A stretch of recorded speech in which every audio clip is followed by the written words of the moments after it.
Honda Naoki from Hiroshima University. So today I'm going to talk about kind of a decoding approach, which decipher the mental conflict between the reward and curiosity in the decision making. So first of all, let me introduce this picture. So this study is based on the project, the kind of find funding project called Gakujutsu Henkaku B in Japanese. So this title of the project is Aimai no in Japanese, which means the ambiguous brain. So now in this project, we are interested in how the brain, process the external input in the uncertain environment. So that's why. So this picture describes such a concept. So there is an animal. Their brain have to predict. And this prediction must be updated by observation. Then take the action. Then we get the new observation. And then we have to run and update the environmental model. So that's the code. So this picture describes this concept. Okay. And today, so we just talk about this paper, recently published paper from the Nature Computational Science. So it's just published this May, okay. So before going, so let me introduce myself. Actually I'm not 100% neuroscientist. I'm basically the theoretical biologist having a various interest in the topics. Okay, so I'm interested in the protein and the cell level, and also I'm interested in the developmental tissue level. And also I have a strong interest in the neuroscience and the behavioral science. And recently we also studying about disease. Then the methodology is based on mathematical modeling and machine learning. Okay, then today I'm talking about mental conflict based on the free energy principle. Okay, so how do you think about mental conflict? So I think it seems to be ambiguous, right? And also qualitative, never quantitative, right? So today I want to address the mental conflict in a quantitative manner. Okay, then the mental conflict is appeared when the decision making. So what is the decision making? Decision making. So what is decision making? So here is an agent, human or animal. Then the decision making can be defined by So agent have to make an action based on the current status. The transformation from the status to the action is called the decision making in my definition. And also this decision making is very influenced by experience or learning. So decision making is the cognitive process selecting the action among the possible option choices. Okay, and then so here I want to ask you this question. So do you think you are always make a rational decision? I think, you are enough intelligent, but so you can be the rational. But I think most of people behavior are irrational, right? And according to the Albert Simon, he's a Nobel Prize winner in the economics. So he said, so our rationality is bounded. So because of the limitation of the information from the environment. So our environment is very ambiguous. So we can only obtain the partial and the ambiguous, noisy sensory input. That's why information is limited. And also our brain, so the brain is a computer to process the external input. So the brain size also limited, right? So that's why our computational capability has a limited source. And also we have to make a decision under the time constraint, right? In a daily life. That's why our rationality is bound, must be which are bounded. Yeah, I think in the rational, but in the situation of the bounded rationality, I guess our decision encounters a mental conflict. So what is a mental conflict? The mental conflict is a kind of the situation which cannot achieve the several goals simultaneously. Yeah, for example, so in the research, we have to publish the paper, but sometimes your friend asks you to the drinking party, but so that's why you will be attracted by the kind of party. But for procedure work, we have to skip the drink party, and we have to make an effort. So that's the conflict. Okay, so we cannot take a both at the same time. Okay, then here's the mental conflict we are focusing on in this talk. So this is a conflict between reward and curiosity.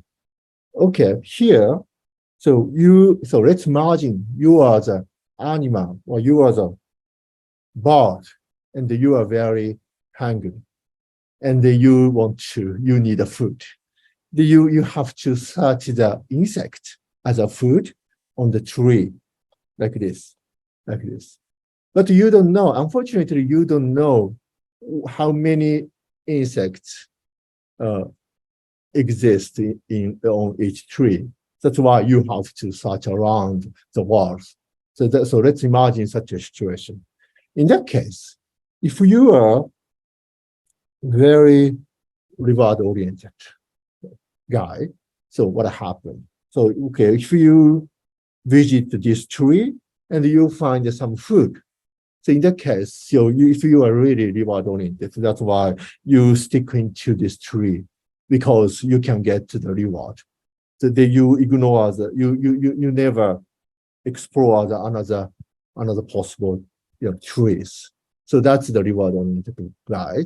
But on the other hand, if you are very curiosity-oriented guy, so what happens? So if you visited here, okay, for example, if you visited here, then you can get enough food, but you are very curious about another tree. That's why you will search around the world. And sometimes you get efficiently get the reward, but you sometimes never exploit the reward. So that's why in average, the efficacy of the food exploitation is not good in that case. So this is, I think this is kind of curiosity-driven behavior. So this is less curiosity. This is high curiosity. I think the degree of the curiosity is very related to the disease, I guess. For example, the ADHD patient is known to seek the new information always, which can be interpreted as a high curiosity. On the other hand, the autism patient, so they always avoid a new information. You stayed with the constant environment, which means so low or negative curiosity, I guess.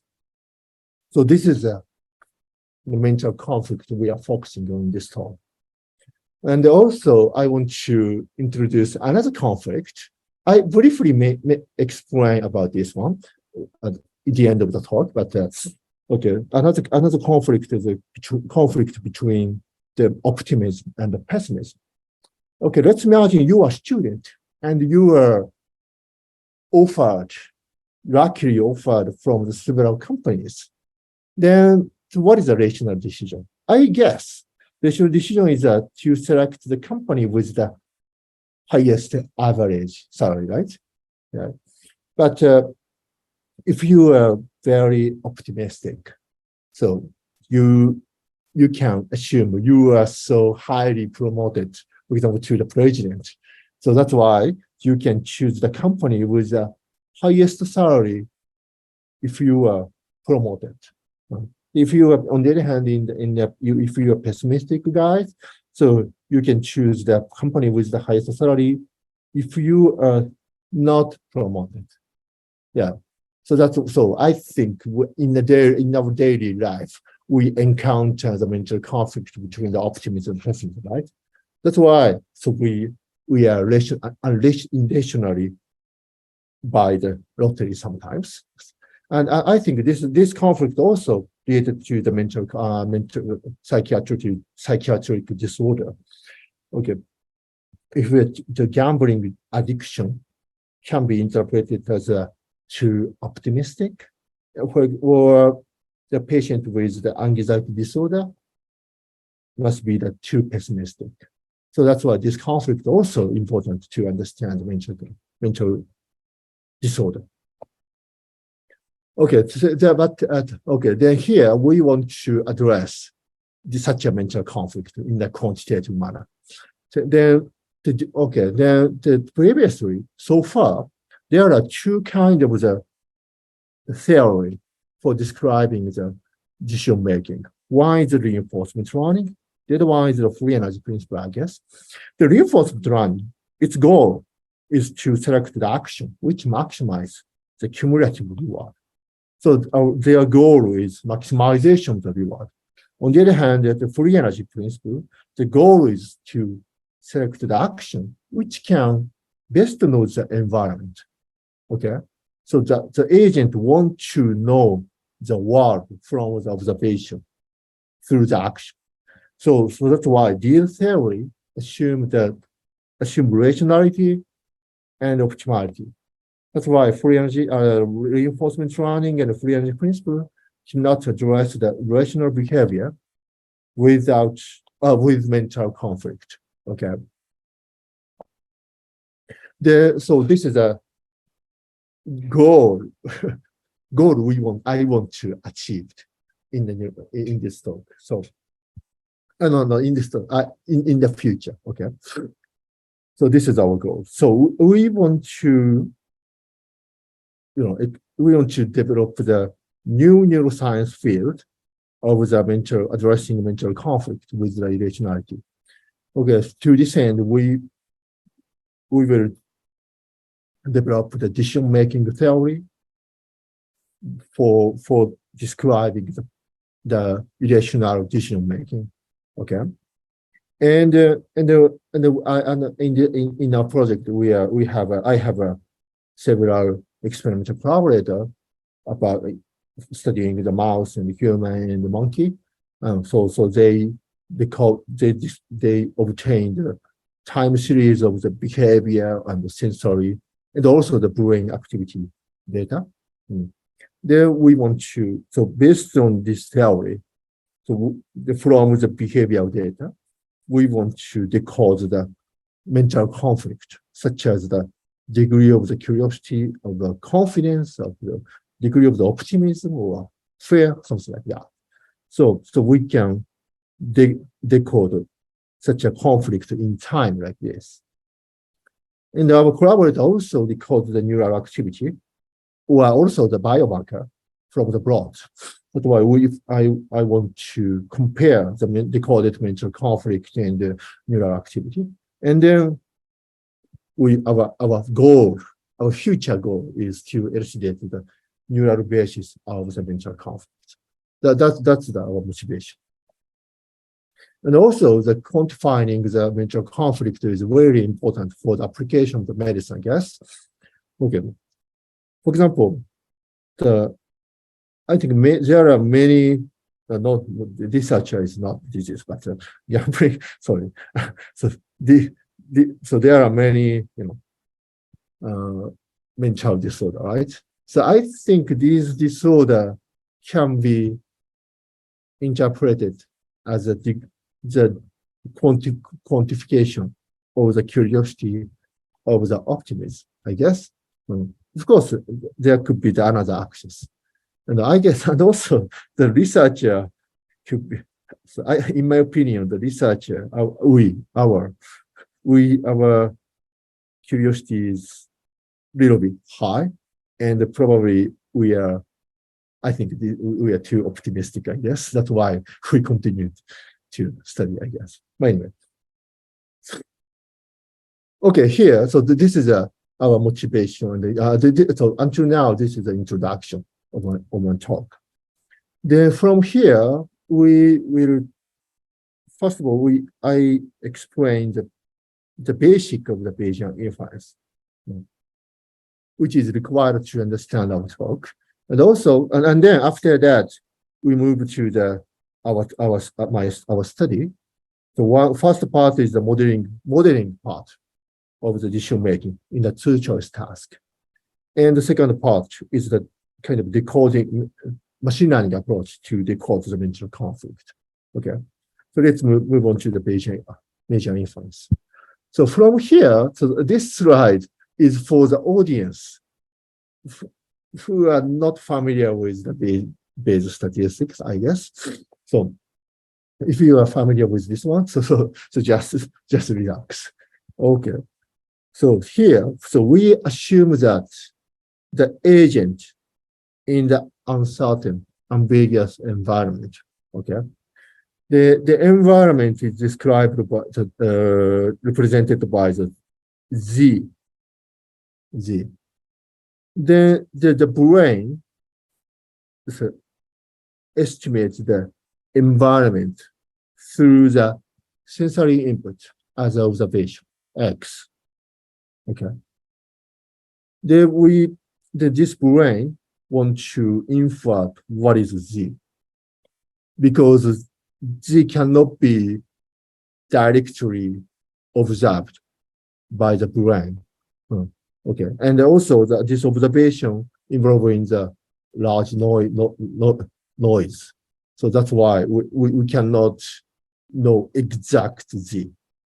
That only gets nodes. Okay, so that's why so Z is very ambiguous. That's why we want to infer the Z as a distribution like this. This is a Z axis. If you have a confidence about Z, so this distribution is very peaky.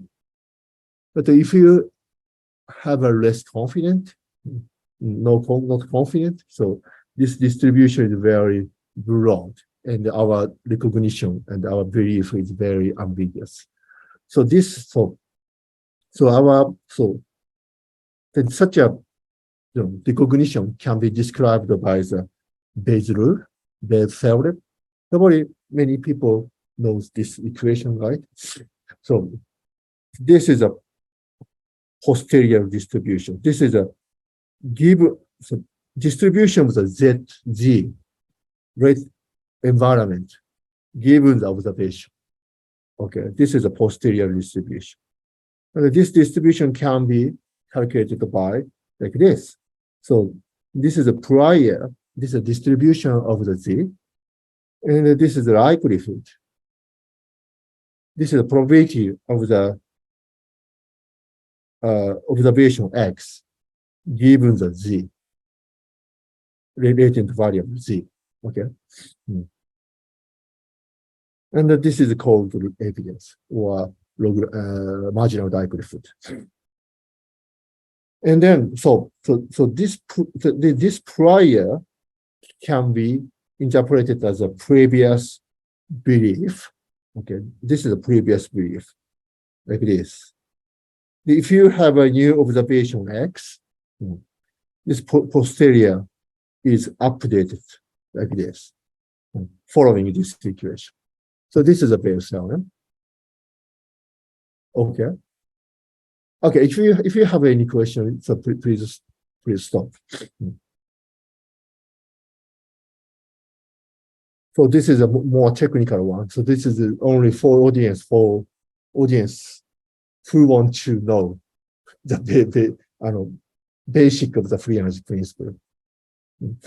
Okay, so, actually, so this equation is very easy, I guess. But unfortunately, this equation can be analytically computed in the usual situation. Okay.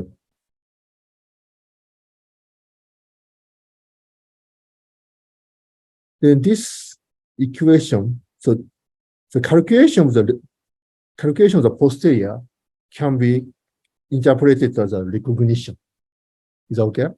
Okay, this equation, this is the same one. So this equation describes the update of the belief based on the new observation X. So this is just a recognition. And also, I forgot to mention that, so this equation has a parameter. So we need a previous belief, and we have to have this is observation model. This is likelihood. This is the theta is a parameter, but we don't know the optimal parameter for this estimation. That's why you have to update the parameter through the experience. So then how to update the parameter? So this is this one. So theta is updated by maximizing the px, the probability of the observation based on their belief and world model. Then, so theta can be updated maximizing p theta, this one. But unfortunately, for the calculation of this one, so we have to compute the px. But the px can be computed by this integration. But unfortunately, most of the case, we cannot analytically integrate this one. That's why in the most of the case, the integration, so most of the case, the integration is mathematically intractable. That's why, so the free energy, so we adapt to the free energy principle. So what is the free energy principle? So some key point of the free energy principle is that we approximate the posterior by the parameterized distribution like this. This is the true posterior, but we approximate the PZ, the parameterized distribution, the distribution of the Z parameterized by the phi. Okay. Then, so let me skip this explanation, but so this theta can be obtained by so we cannot analytically address this equation, but this computation can be transformed into the minimization problem of the free energy, so-called free energy, this one. Then this posterior distribution, approximated posterior distribution, can be obtained by the minimization of the free energy. And the learning also, the free energy, the optimal theta parameter theta can be obtained by the minimization of the free energy. Okay. Okay, so this is a little bit mathematics, but if you cannot understand, no problem for understanding our talk. Okay. Okay, so this is a summary of the adjustment. So this is a summary of the free energy principle. So we want to recognize the latent variable of the environment Z by Bayes' rule as a distribution. Okay, then in the FEP, free energy principle, we approximate the posterior by the parameterized distribution. For example, the Gaussian distribution. And then our recognition and learning can be addressed by the minimization of the free energy. And also the developer of the free energy was Professor Carl Friston, so introduced the new concept. this is a active inference. So what is active inference? So Carl Friston said our observation depend on the action, right? Our observation can be controlled by our own action, right? That's why X can be a function of the action A. That's why for minimizing the, so that's why action can be also derived by the minimization of the free energy like this. So that's the new concept of the free energy, I guess. So this is called active inference. So this is a introduction of the free energy principle. Is that okay? So if you have any question, I realized that no. Okay, no problem.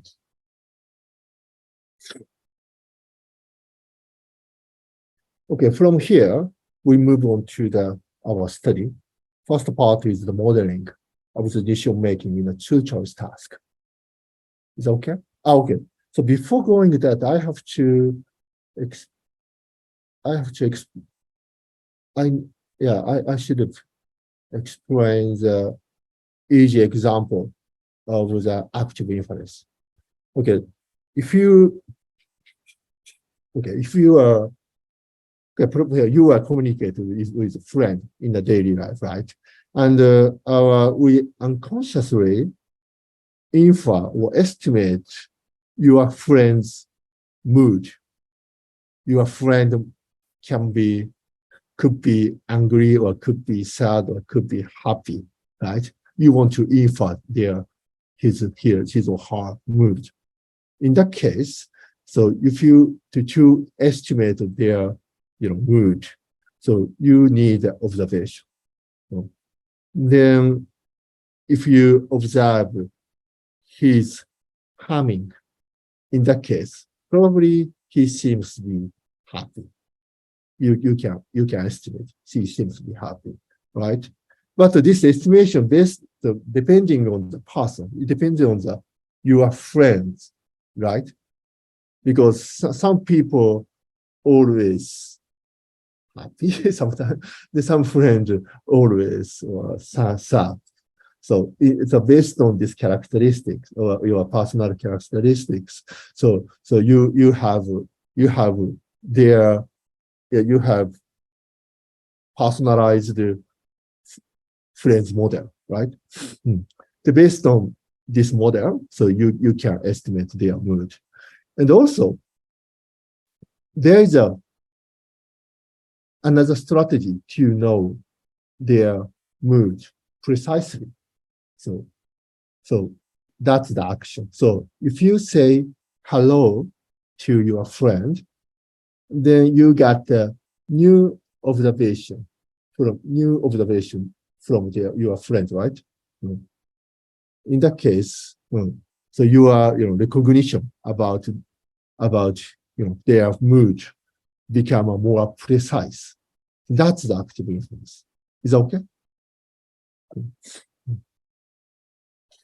Sorry, it's locked.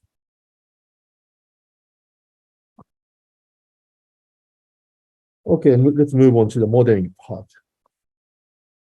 Okay, in this study, we are focusing on the two-arm bounded task.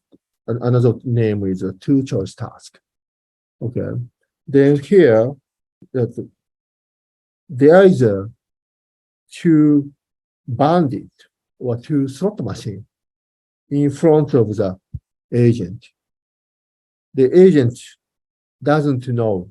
Okay, if you select the one option, you can get the reward probabilistically. Okay, but unfortunately, the agent does not know the reward probability for each bandit. That's why agent considers which should I select or what is the odds or probability of the reward. So agent have to estimate the reward probability for each bandit, and must select the one option.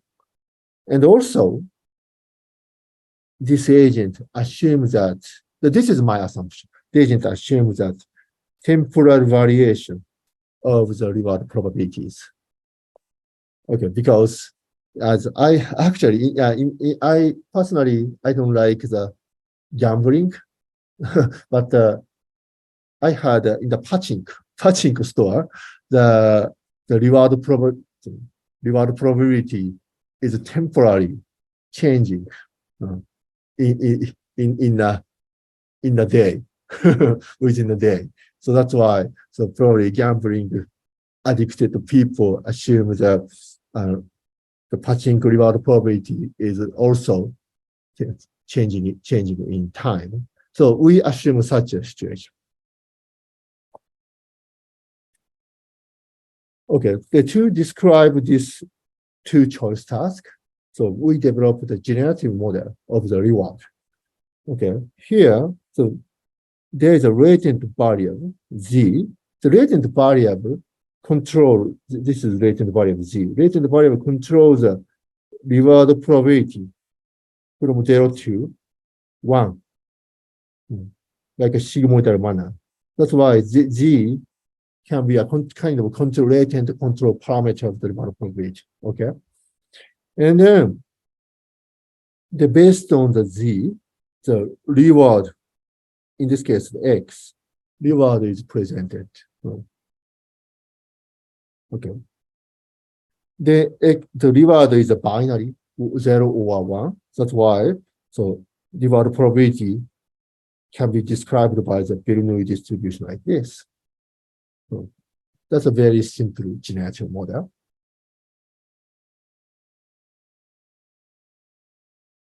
Okay, then, and also the agent assume, as I said, the agent assumes the reward probability could change in time.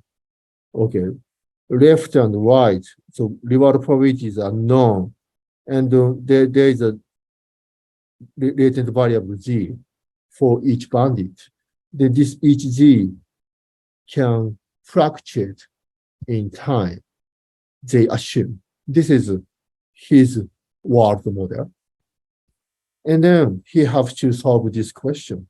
So, okay, the latent variable z change in time like this. This axis describes the time, okay? The change in time. Then for each session, for each selection, so based on the action, based on the z, the reward is generated. Then this agent solves the estimation of this z from the previous action and observation. Is that okay? So we assume agent estimates the current z based on the previous experience, previous action and observation. Okay, then next step. Okay, next step. We select, agent selects the new action. For example, the right. And then we got the new observation of the reward or non-reward. Okay, we got the new observation. Then we want to update the confidence, recognition of the new z. Okay. So this diagram called kind of graphical describe the state space model. Okay. Then agent recognition is updated by the Bayes rule like this. This is the Bayes theorem. This is a newly updated recognition. We have a previous brief recognition. And then we got the new observation X. Then we update our belief like this. Okay, this is our agent. This is our recognition model. Okay. Then Then through the free energy principle, we mathematically derive the recognition update rule like this. Okay. So in this case, we assume that recognition distribution obeys the Gaussian distribution. Okay. The Gaussian distribution has a two parameter, mean and variance, or in this case, a standard deviation. Okay. Two parameters. Then this is base. This is base. No. This is a Gauss distribution. This is a Gaussian distribution. Then we update Gaussian to Gaussian. So we derive this rule by using the free energy principle. Then we got this equation. This is a recognized reward probability, mu. Mu is, I forgot. This is t minus 1. Okay. So we derive this one. So new mu is updated by previous mu plus some constant and observation x minus f nu. What's this? So f is the probability distribution. F is the function, sigmoidal function of the probability distribution, probability of the reward, of reward. That's why F mu is the prediction of the reward probability. Prediction of the reward probability. And this is a observation of the reward, 0 or 1. This is binary. That's why this bracket corresponds to the reward prediction error. Okay, then mu is updated by the reward prediction error following this equation. Sometimes this relation is called the predictive coding. And also the confidence in that case, sigma square is a variance of this distribution. So this variance is also updated by this equation, like this. Okay. The inverse of the variance is called confidence. Okay. So we derive this one through the free energy principle. And also until now we modeled just the recognition, but I didn't model the until now I didn't address the action selection. That's why from here I will just explain the action selection. Okay. You see further. So this is an agent action selection model. Okay, here we assume that agent calculate the expected reward for each bandit. And also agent compute the kind of the information, expected information you can obtain, you can get from this bandit. This is the amount of the information. Okay, this is the amount of the information. Then it's a sum. So based on their sum, the agent selects the bandit. This is our model. So okay, so this sum of these one is described by this equation. This is GT. Okay, G is a function of the action, which means there is a GT left and GT right. Okay, then it is described by the sum of the expectation of the reward and the expectation of the information gain. The expectation of the reward is just a very simple expectation of the reward based on the current recognition and how to quantify the information. So this information is described, modeled by the so-called Bayesian surprise. This is a little bit difficult concept. Okay, here we have okay, let's consider this one. Okay, now we are at the time t. At the time t. Here we are at time t. This is a future action, the future observation. That's why if you are at the time t, you did not observe the new future observation, of course. Okay, but okay, here, so QGT, this is a prior or about G, next to G. Okay, now we have a recognition about GT, but you can, evaluate the prior of the GT plus one, right? It's because GT is fluctuate in time. Probably if you have such a distribution, next step, this distribution is slightly blurred, just slightly blurred.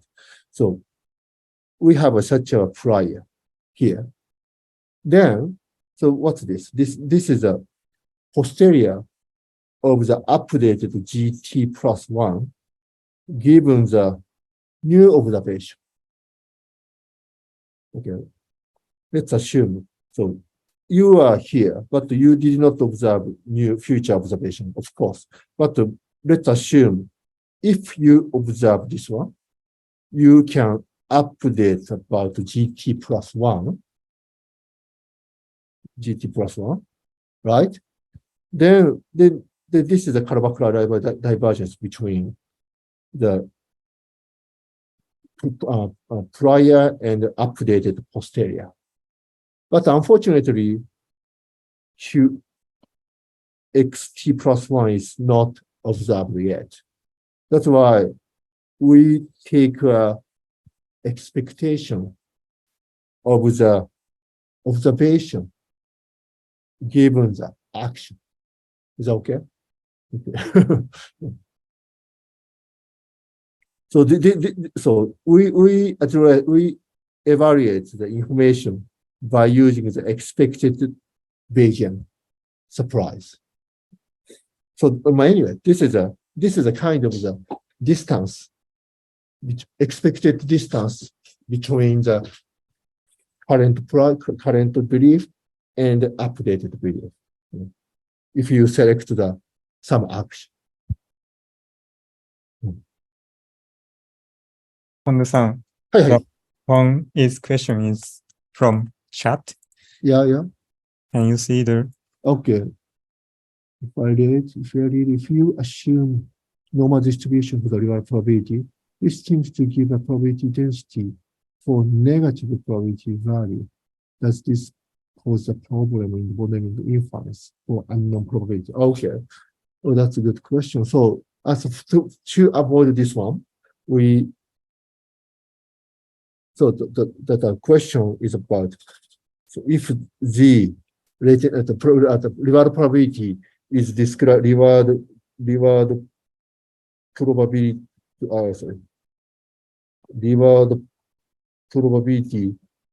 of a Gaussian distribution, the rewardability can be the negative. But to avoid this problem, we assume that the latent variable is just a control variable, the variable controlling the reward probability, like this. That's why if Z take a very large negative value, the reward probability is 0. So reward probability can be changed from 0 to 1. That's why we avoid this problem mathematically. Is that okay?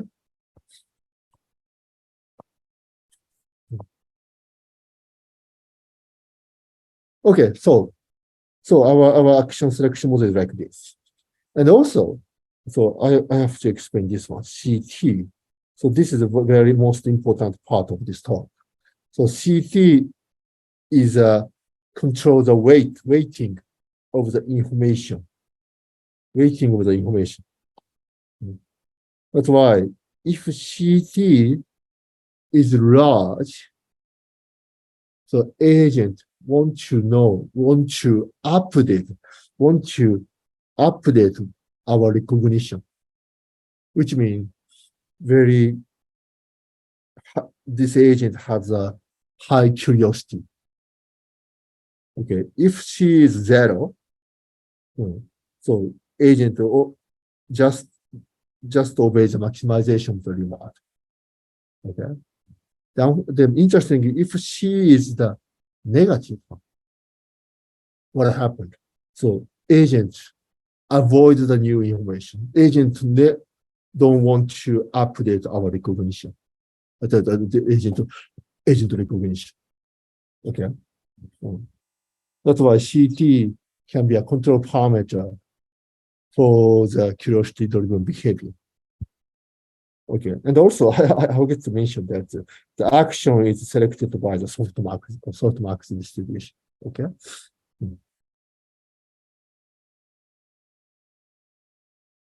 Okay, this is our model. That's it.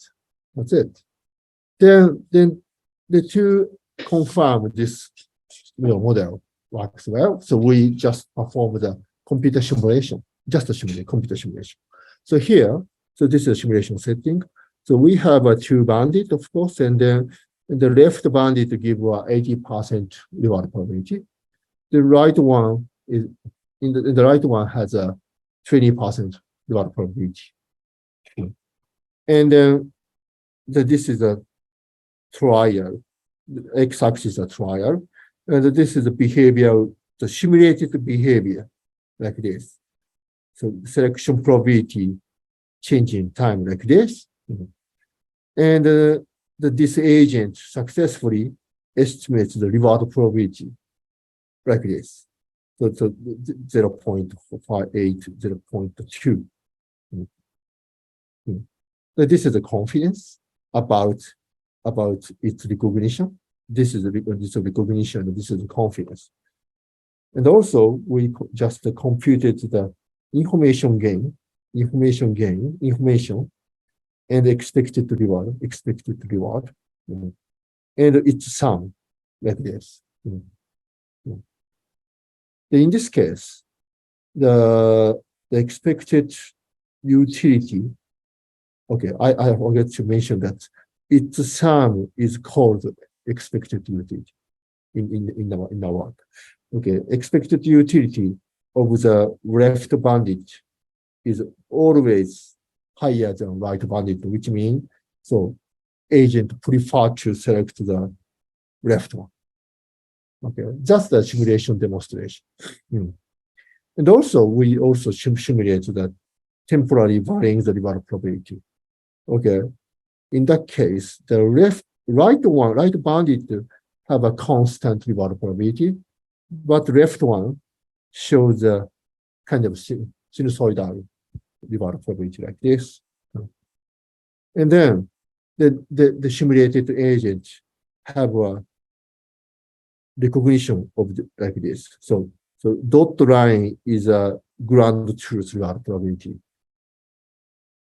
And the solid line is an estimated reward probability. So agent recognition follows the ground truth with some delay, but agent successfully recognize the reward probability like this. Okay, but this is the same. This is confidence, information gain, expected reward, and its sum, expected net utility. Okay, this is just the demonstration of the simulation. And also, using this simulation model, we examine the effect of the intensity of the reward and the curiosity on the behavior. Okay, in this case, in this simulation case, we assume that left bandit have an 80% reward probability, 50-50 reward probability. And then right bandit is 100% reward probability. Okay. In that case, which do you prefer to select? So most of people say this one, right? Yeah, that's true. But depending on the reward intensity and the curiosity, so we observe the very irrational behavior. Okay, if reward is high and no curiosity, so for example, this one corresponds to this one. This simulated ranges select the right one, 100% reward probability one. That's very normal, very rational. But if you have a, okay, if you have what? If you don't feel the reward and zero curiosity, so this is a white region, which means a 50-50 random choice. But if you have a high curiosity about if you are curious about the environment, which means the bounded reward probabilities, so the agent dominantly select the left one. Why is that? In this region, the agent just ignores the reward, and also agent wants to know the reward probability. But the right one is a 100%. If you select the right several times, you can sure, this reward probability is almost 100%. So we have a confidence, we have certainty about this recognition. But the left one is sometimes 50% reward is between 50% is no reward. So that's why our recognition become unstable, and then we want to dominantly select the left one. This seems to be very unnatural and irrational, right? And also, this region is very also interesting. So this region is a negative curiosity region. Okay. What happened? In that case, some agent, so this is some agent prefer only right one. Some agent prefers only left one. Why is that? So negative curiosity means they don't want to know the environment. So that's why if you select this one, so first trial, if you select this one, you have information about this. Then this information is uncertain. That's why agents continuously prefer the option the agent selects the first trial. Okay, that's why. So so this behavior is also very irrational. So that's why I want to say that decision making become irrational based on the level of the curiosity. Hi, I have a quick question. This, in this case, the vertical axis C means before you said CT, the parameter, the balance of the reward and the information. Yeah. So, and in this, the slide, you fix the C, Yeah. Sorry. Okay. I fixed. I see. This is just a simulation. That's why we assume C is fixed. Okay. Makes sense. I forget to mention.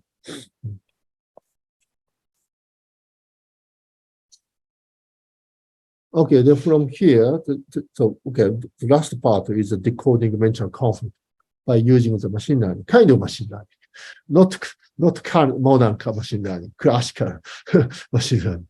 Okay, then here, so we model the inverse problem of the animal. We will inverse of the animal recognition and action selection. So animal performs the two-choice task. The animal receives the observation, reward, and take the action. Then in their brain, they try to estimate to know the reward probability for each bandit. Okay, but but now, but as from the point of the view of the researcher, of the observer, so we only observe his observation, his reward and action. We don't know their brain or their recognition, right? That's why we want to solve. But we have a model. We have a model. Probably this guy update the recognition following the Bayes manner or free energy principle. And this guy probably selects the action based on the balance between the these values. Then we want to know how much is the reward curiosity, agent at the animal's curiosity, and what is the current recognition, this current recognition of the agent, and how the confidence. So this is our problem. That's why this we have to solve the inverse problem of the inverse problem. Okay.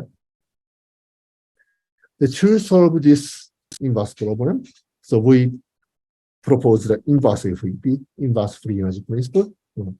Okay, here, so this is a state space model from the point of view of the research observer. So for us, for observer, rated variable, one of the rated variable is a curiosity, right? We don't know the animal's curiosity. Curiosity change in time, but we don't know how changing time. Okay, and also we don't know the agent recognition, which means mu and sigma. The mu and the sigma is updated in time. Okay. Then this mu is updated by previous mu and sigma, and also new observation and new action, right? That's why this mu is update of the mu is depending on the new reward and the new action. And also action is generated by the curiosity, the balance between this one, right? The action is generated by the curiosity and their current recognition. So this graph graphically describes the relation of these, the latent variable and our observation, our observation for the research. Okay. Then we develop the machine learning method. But we just estimate. We try to estimate the curiosity and the mu and the sigma by using the particle filter. If you are interested in the particle filter, I will explain later. Okay. So if you use the particle filter, we can estimate the C and mu and the sigma. And then first of all, we perform we generate the artificial data by simulation. So we assume the temporary varying environment like this, and then we just simulate the agent. This is not animal data. This is simulation data. We simulate the action selection like this. So this is a trial. This bar describes the action selection of the right bandit and the left bandit. And you can see that bar length is different, right? So short bar corresponds to the no rewarded. The long bar corresponds to the reward. Okay. So this is a temporal average, moving average of the action selection. Then we have such a data, generated data. Then because of this simulation, we we know the ground truth of the estimated reward probability for left and right. And estimate, we want to, we also know the ground truth of the confidence about left and right bandit. So the gray line is the ground truth. Okay. Then we also give the curiosity like a sign function like this. Then we try to estimate the latent variable by using the inverse FEP. Then we confirm that our method successfully can estimate the ground truth of the curiosity and the ground truth of the reward probability for left and right and the confidence of the left and right. Okay, so that's why we can now apply to the real animal data. The animal data, we use the animal data from the Doe lab. Probably you know the Doe lab in the Oist. So Doe sensei published the perform the bandit task by using the rat in this paper. This is quite old paper. And then interestingly, in their experiments, reward probability is changing in time like this. Like a reward probability suddenly changing in time like this. Then this is the real data from the Ito Doya Journal of Neuroscience paper. Then, okay, this is right option, right selection. This is left selection. And the length of the bar, the long bar described corresponds to the rewarded trial. And then we perform, this is Japanese. So we perform the inverse free energy principle. And then this is our estimated reward probability for left and right. Okay, dot line is a ground truth. Okay, dot line is a ground truth.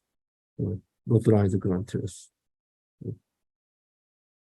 Then we found that mouse and the rat, sorry, this rat perfectly follow this reward probability changes, but in trend, they somehow follow the ground truth.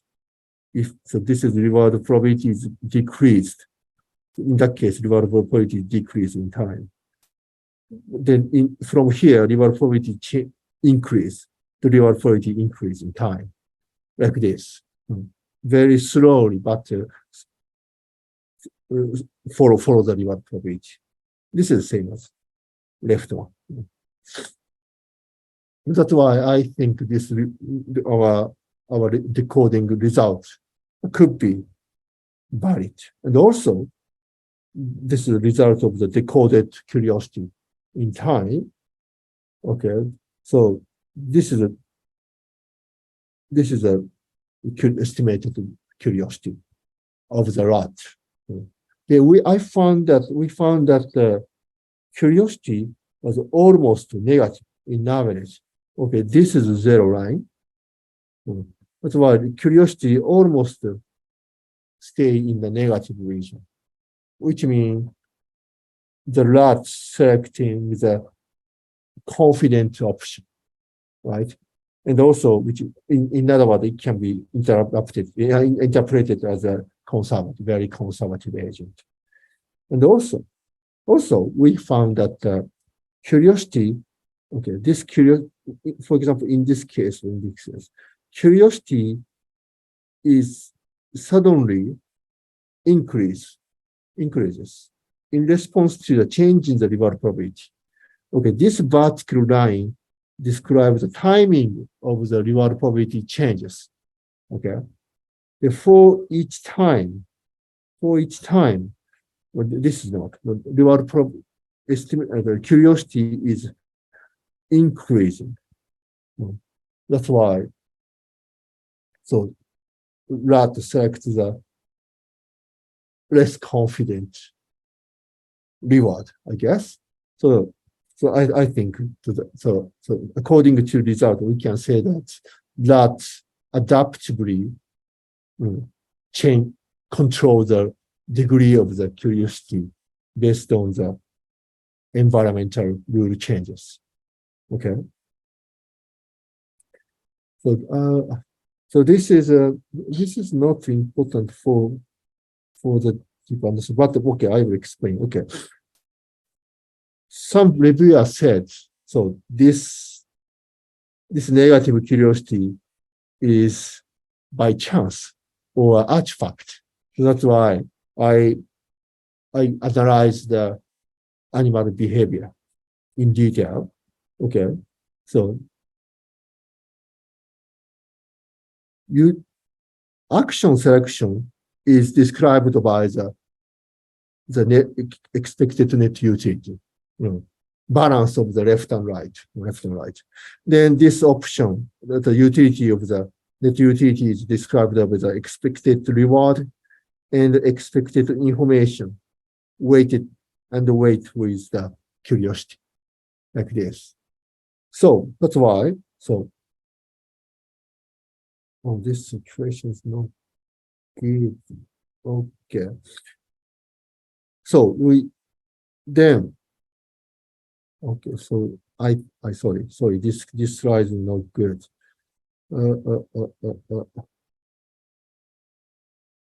This is wrong. This is delta G.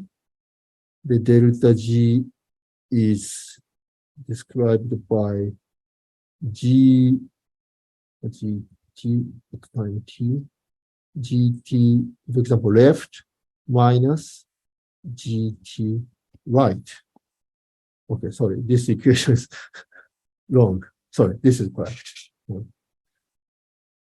So which can be described by delta reward, delta expected reward plus C delta expected information. Okay. The delta expected reward, delta information is delta expected reward is expected reward left minus expected reward right. Okay. The same as this. Delta expected information is same as like this. Okay.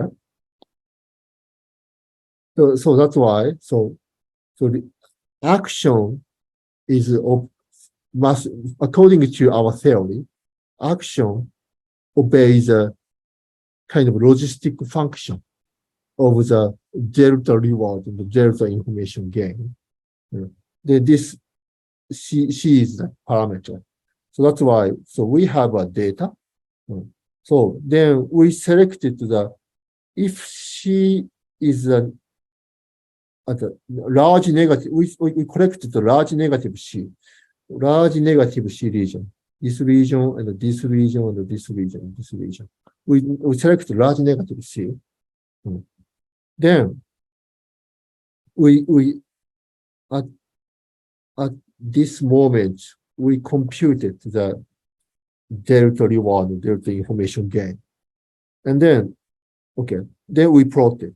The blue dot and red dot correspond to the red line is the right selection and the blue one is the left selection. In that case, CT is in an average around I don't know around minus 1.5 like this. So that's why also this boundary is classification boundary over around here. So on the other hand, if CT is around around 0, like this, around 0. The distribution becomes like this. And then the classification boundary becomes this one. So this logistic regression analysis say that our estimated curiosity was not artifact and by chance. Okay. And also, so we estimated the negative curiosity in time. So we also analyzed just the cross correlation analysis.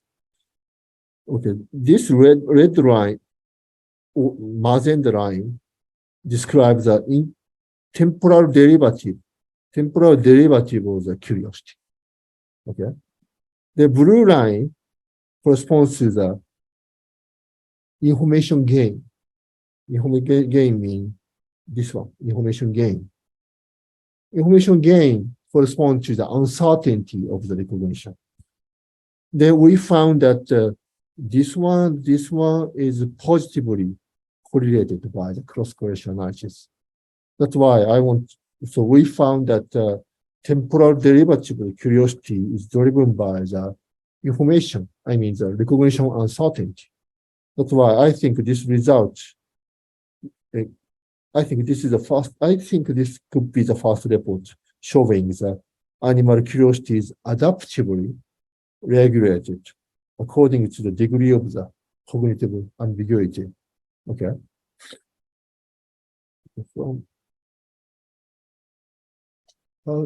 When we left, how many time passed? We have about 1 hour. It's around 1 hour. Yeah. I got 1 hour. Okay. Now 75 minutes. Yeah, actually, I introduced the okay. club Tokyo, so it's around just 1 hour. Okay, sorry. It's okay. Sorry, this is wrong. Okay, so actually I compared with the Q learning, but if you're interested in I will explain in the later.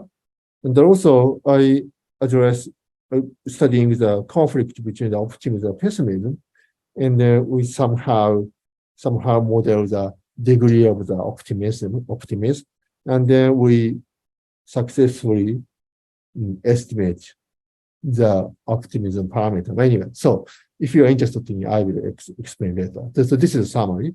So here in this study, so this is the same slide as shown before. So we describe the decision-making theory based on the free energy principle, but we introduced the beta parameter of the mental conflict, the curiosity parameter. And then we use the rat behavioral data, then estimate the degree of the curiosity, and also the degree of the confidence and the recognition. And then for the near future, I want to compare the neural activity during the two choice task. So this is so much. Then this is acknowledgement. So this study is mainly done by the Yuki Konaka. He's a student of the Hiroshima University, but he's also working in the Nichigen Bank of Japan as a shakaijin doctor. Okay. So and also I like to thank the lab mentor in my lab. Okay, thank you very much. Honda-san, thank you for